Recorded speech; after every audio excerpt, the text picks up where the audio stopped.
I invite all of you to come and discover Sarawak and experience the 5 tourism pillars, that is culture, the one that we are really advocating: culture, adventure, nature, food and festival. We are very, very much unspoiled. Our rivers are very much unspoiled. Our jungle are very much unspoiled. Our caves and our nature, our rainforest is very, very much unspoiled. We promise you that you will have an unforgettable journey filled with new adventures, cultural discoveries, and moments of relaxation and tranquility once you are in our state. Assalamualaikum warahmatullahi wabarakatuh. A very good evening to each and every one of you. Excellency, Dr. Adina Kamarudin, the Ambassador of Malaysia to the Republic of Germany. Mark Dunford, the Director General of this Cultural Institute, for Cultural Diplomacy. Excellencies, I can see that Excellency from Brunei Darussalam, Pangeran Hajah Kartini, as well as Haji Kamarudin. I wish to acknowledge also the presence of my deputy, Dato Sebastian Ting. Distinguished guests, ladies and gentlemen. Well, my name is Abdul Karim. Been introduced just now. Probably you all might be wondering, where is this Sarawak? Well, Sarawak is in the state of Borneo. Borneo is just the third largest island in the world, actually. Very near to Singapore. It's only 1 hour flight from Singapore. It is in the state. Sarawak is part of Malaysia. Malaysia was formed in 1963 with 4 regions merging together. One of it was West Malaysia or Malaya. The other one is Sarawak. Another state is the state of Sabah. And the 4th one, you would be surprised, is Singapore. Singapore was part of us. We formed Malaysia in 1963. 2 years later, Singapore left, and that leaves 3 of us, 3 regions that makes up Sarawak now. Sarawak is the largest state in Malaysia, with a landmass area of 124,000 square kilometers. It's very rich in resources. The Malaysian economy practically relies quite a lot on us.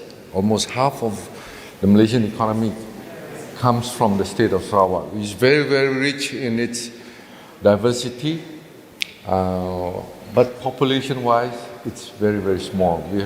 The population of Sarawak is only 2.8 million. It's very, very small. It has got a very interesting history, actually. In the year 1839, there is this adventurer from United Kingdom by the name of James Brooke. James Brooke, he came down sailing from Singapore down to Borneo, and at that time there was some feud among the indigenous people in Sarawak, and he was able to settle the feud. And at that time, Sarawak was part of Brunei Darussalam, actually. Brunei was quite big. The influence of Brunei goes up to southern Philippines, down to Sarawak. And because James Brooke, a white man, actually, able to resolve the problems between the natives in Sarawak, he was asked to be the Raja the Raja or the king of Sarawak. And he stays on, him and his family stays on for more than 100 years. So if you are to see, Sarawak history is quite unique.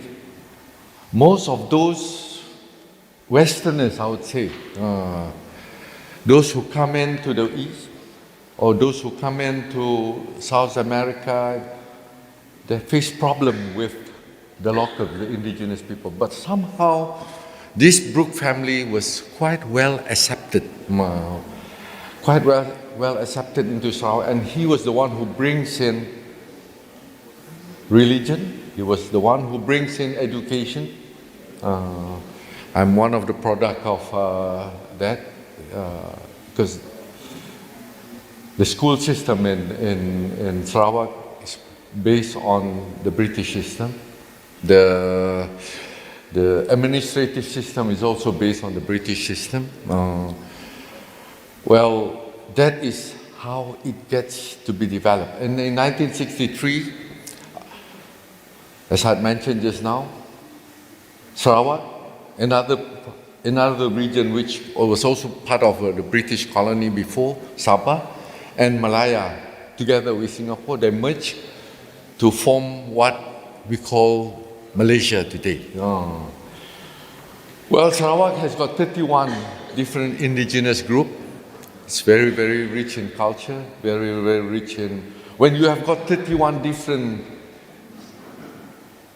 races, ethnicity, so you will be having a real melting pot of culture. We are very, very rich in culture. We are very proud of that. Even the way of life, some of them, and even the way they build up their houses are different. There are those who live by the sea, there are those who live by the river, there are those who live in the highland areas of Sarawak. And each one of these races have got its own unique and diverse cultures, outlook, even the way they dress, the way they prepare their food, they are different. So these are the ones that we have been trying to preserve. Apart from that, Sarawak is very rich in its nature. The largest cave in the world, I would say, Mulu Cave, where one of its chamber, called the Sarawak Chamber, can fit in 40 jumbo jet, or 40 747. You can imagine how huge that chamber is. It's located in Sarawak, and Mulu Cave is one of those that UNESCO has given its accreditation as a World Heritage Site. And apart from that, another one is on the way, the Nia Cave, which we have already submitted to UNESCO, and we have got quite good feedback. I believe within this year or probably next year, we have already submitted the dossier to UNESCO, and it should be recognized as another World Heritage Site for the state of Sarawak. Other things that we have an extensive area of destination based on 5 pillars. That is culture, adventure, nature, food, and festival. The land, our sacred bird is the hornbill. We call it the land of the hornbill has a rich and diverse ecosystem for adventurers to explore, including, as I mentioned just now, the UNESCO Heritage Site, Mulu National Park, famous for its limestone formation and some of the most remarkable caves on earth, like the Sarawak Chamber, the one that I mentioned just now, which can fit 40 Boeing 747 aircraft. For those looking to reflect upon ancient history, the one I also mentioned, Nia Cave, has got human habitation for the last 65,000 years.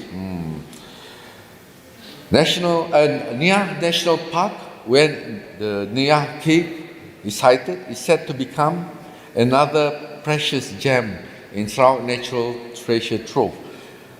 As I mentioned, the dossier for that park has been submitted to UNESCO, and just before we came down to ITB Berlin, we have got the feedback that it will be given to us, hopefully this year.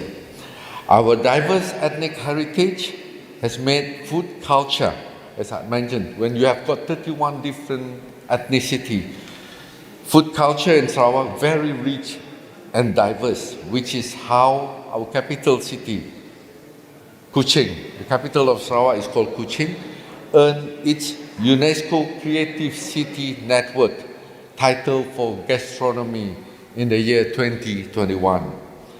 Some of our must-try authentic dishes, we have got many types of dishes. Some are cooked in bamboos, some are from the wild, fern, so much so that one celebrity chef from France actually, the late Anthony Bourdain, probably you might have heard of him, the late Anthony Bourdain. He loves to come to Sarawak. He came down 3 times just for one type of food, our laksa, our special laksa, which he called food which is breakfast for the Lord. That is how the late Anthony Bourdain described our laksa. Well, Sarawak has also a rich tradition of art and craft. Each ethnic group has its own material culture and craft tradition, and a diverse range of motif and design in the form of textile, fibers, ceramic, and wood. Actually, the attire that I'm wearing today, the design is from one of the indigenous tribe in Sarawak. That is why in the year 2019, Kuching, our capital city, was awarded by the World Craft Council as the World Craft City status. The only city in Malaysia that was awarded that World Craft City status by our World Craft Council. Events and festivals have been regarded as excellent travel motivators to attract visitors.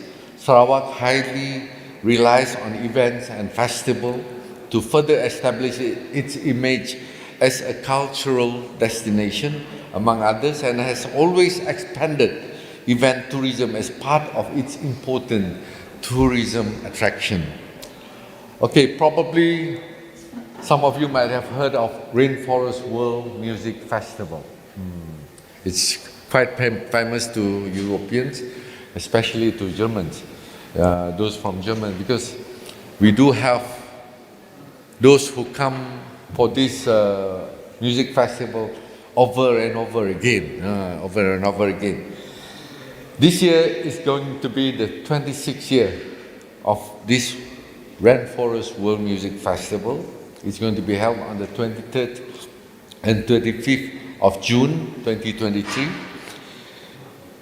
In the spirit of sustainability, Sarawak Tourism Board, the one that is behind Rainforest World Music Festival, has taken bold steps to enable visitors and hosts to ensure sustainability is addressed and maintained, recognizing that festivals have massive carbon footprint and the fact that waste generated has one of the most prominent environmental impact. Proactive measures have been taken towards creating and implementing a sustainable, eco-friendly festival for the Rainforest World Music Festival. Okay. To visualize what Sarawak has to offer, we will present our... Are we presenting the video today? Oh. We will present our destination video called Sarawak, Now More Than Ever. It is an invitation to travelers that we are open and ready to receive you, whether you are a first-time visitor or a repeat visitor. After such a long wait, it's because of the pandemic, it's the right time for you to take a plunge and discover for yourself Sarawak hidden gem and take the path less trodden and savor our gastronomy delights along the way. Reflecting on what has happened over the last 3 years, it is reassuring to see that the tourism industry has shown great resilience and adaptability in the face of adversity. We have now seen how the industry has transformed, adapting to new realities and trends to stay relevant. Well, my Ministry of Tourism, Creative Industry and Performing Art see tourism recovery in Sarawak to continue into 2023. Before COVID hits us in 2020, March 2020, we have our lockdown on March 18 in Malaysia, where everything was stopped, March 18, 2020. Before that, in the year 2019, the number of visitors that visited Sarawak was 4.6 million. It plunged in 2020, 2021, 2022, we recovered back slowly but surely. We opened our borders on the 1st of April 2022. I still remember that. And we have a very conservative target in 2022. We just placed 1.2 million number of visitors for 2022. However, by 31st of December 2022, the number of visitors, foreigners, as well as those from the other parts of Malaysia that come into Sarawak, hit 2.02 million. So it was quite heartening for us. There was an increase of more than 800,000. For the year 2023, we have bring the number of our target to 3 million. And January 2023 was quite promising. The number was 319,000. So we believe by December this year, we should be able to hit that 3 million target. I'm very, very positive about this because the number of flights, the number of events that we are organizing way back home in Sarawak, we should be able to bring that number of visitors, 3 million visitors into Sarawak with the kind of tourism products that we have. Well, Europe has been part of our traditional focus market, and Germany ranked the second largest number of tourists that has been coming to Sarawak all these years. The first one, of course, is from United Kingdom. Our participation in ITB Berlin is part of Sarawak Tourism Board's marketing strategy, where we have our own pavilion for the first time to showcase Sarawak's wonders. For those who are from Germany, 3 weeks ago, the President of Germany, Excellency Frank-Walter Steinmeier, came down to Sarawak. He wanted to see what we have to offer. I was the minister in attendance for him and his lovely wife. I was hoping to bring him to the museum because the museum that we have in Sarawak is the largest museum in Malaysia and the second largest in Southeast Asia, actually. I love museums. That's why this morning I visited Bode Museum. I love museum. And we've got lots of museums in Sarawak. However, Excellency, the President does not want to go and visit our museum, partly because of time. If he's given a few more days or another day, probably he would have visited our museum, because our museum is something which we are very, very proud of. It was only officiated in March the 4th of 2022. By December, more than 600,000 visitors visited the museum. It's a must-visit place if you are to come down to Sarawak or visit the capital. So, back to the Excellency, the President, he visited two places. One was our Ramsar wetland, which is just 20 minutes. If you are to see the capital of Sarawak, Kuching, all around the fringe are all national parks, all around. Sarawak has the most national parks in Malaysia. There are 60 national parks in the state of Sarawak. Yeah. Why we love to gazette areas as national parks? Partly because that is a good way to preserve, to conserve those places. The moment it's being gazetted as a national park, the animals that are in those national parks could not be killed. The trees that we have in those national parks could not be chopped down. So in a way, it's good for nature. That's why we have got so many national parks. So the President visited one of the national parks, which is the Ramsar Wetland Park. The other place that he visited was our Orang-Utan Sanctuary. Orang-Utan has been mentioned, probably you might not know. What is Orang-Utan? Orang-Utan is a primate. It is another form of monkeys, but it can be very, very huge. It can be huge. It can be 3 times my size. There is a sanctuary, Orang-Utan Sanctuary. A lot of the Orang-Utan in Sarawak lives in the wild, but those that sometimes some of these indigenous people, they might have kept them as pets. If we come to know, we'll bring those orangutan and place them in this sanctuary until they have get themselves acclimatized with the situation, then they will be released to the wild. So we've got about 30 plus orangutan in that sanctuary. The good part about COVID, not everything about COVID is bad, The pandemic, where there was a total lockdown, even visitation to the sanctuary was not allowed. That 2 years of lockdown somehow leave the orangutan at peace, and 3 of them conceived. We have 3 babies from this orangutan within that two years, and we are very, very happy with what is happening, and we do hope that this orangutan will keep on conceiving, so the numbers will multiply more.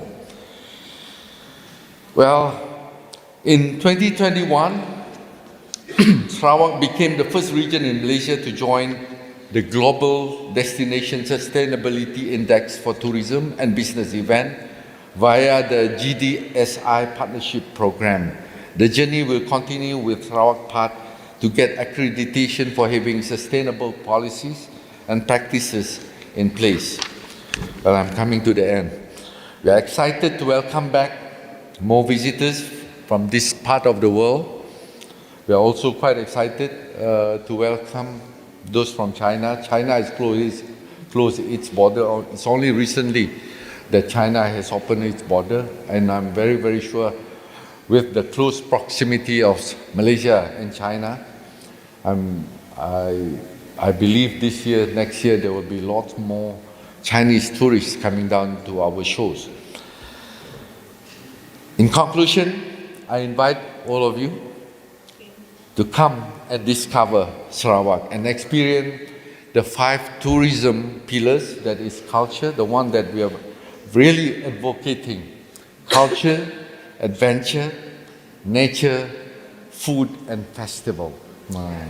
We are very, very much unspoiled. Our rivers are very much unspoiled. Our jungle are very much unspoiled. Our caves and our nature, our rainforest is very, very much unspoiled.